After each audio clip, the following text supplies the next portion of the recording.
بسم اللہ الرحمن الرحیم۔ السلام علیکم، میں ہوں عبدالرزاق اور آپ دیکھ رہے ہیں انفارمیشن ہب۔ آج کی ویڈیو میں ہم ایک ایسی قوم کے بارے میں بات کریں گے جو مرنے کے بعد دوبارہ زندہ ہوئی اور وہ بہت زیادہ بدکاریاں کرتی رہی، ظلم و ستم کرتی رہی، اور اس قوم نے اللہ تعالیٰ کے کئی پیغمبروں کو جان سے مار دینے کی بھی کوشش کی۔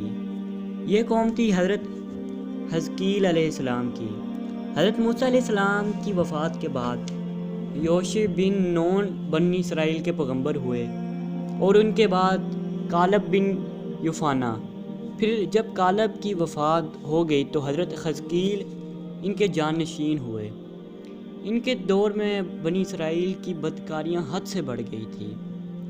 وہ خدا کے بھیجے ہوئے پیغمبروں کو قتل کر دیا کرتے تھے۔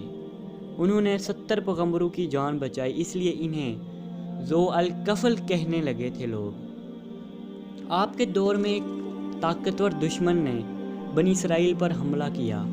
بنی اسرائیل کے مقابلے کے لیے نکلے، مگر اس کی فوج کو دیکھ کر ڈر گئے اور بھاگ کھڑے ہوئے۔ بنی اسرائیل کے بادشاہ نے جب یہ عالم دیکھا تو اسے بہت بڑا صدمہ ہوا اور وہ تنہا رہ گیا۔ اس نے بنی اسرائیل کے حق میں بددعا کی تو ساری قوم سواریوں سمیت ہلاک ہو گئی۔ جب حضرت حزقیل کو یہ حال معلوم ہوا تو شہر کی طرف گئے۔ انہیں بڑا صدمہ ہوا اور آسمانوں کی طرف ہاتھ اٹھایا اور دعا کی، اے پروردگار، میں ایک ایسی قوم میں تھا جو تیری تسبیح و تقدیس کرتی تھی اور تیری حمد و ثنا بیان کرتی تھی، مگر اب میں تنہا رہ گیا ہوں۔ اللہ تعالیٰ نے ان کی دعا قبول کی اور پھر سے سب کو زندہ کر دیا۔ جب قوم زندہ ہوئی اور بیدار ہوئی تو اپنے کیے پر شرمندہ ہوئی اور حضرت حزقیل کی پیروی کرنے لگی، یہاں تک کہ سب عرصہ دراز کے بعد اپنی اپنی طبی زندگی پوری کر کے مرے۔ اس ویڈیو سے ہمیں یہ سبق ملتا ہے کہ ایک قوم بدکاریاں کرتی رہی، وہ گناہ کرتی رہی، اللہ تعالیٰ نے اس کے اوپر عذاب الہی نازل کر دیا، ان کو ہلاک کر دیا۔ لیکن آج کے دور میں ہم اگر دیکھیں تو کیا ہم ان سے بدتر نہیں ہیں؟ ہم بھی ایسے ہی ظلم و ستم کرتے ہیں، ناپ تول میں کمی کرتے ہیں۔ غریب غریب سے تر ہوتا جا رہا ہے، امیر امیر سے تر ہوتا جا رہا ہے۔ ہر کوئی اپنی زندگی میں مشغول ہے، لیکن ہم اتنے گناہ سرزد کر بیٹھتے ہیں، معاشرے میں ہم ظلم کرتے ہیں، غریب کو اس کا حق نہیں دیتے، امیر غریب کا حق مار رہا ہے۔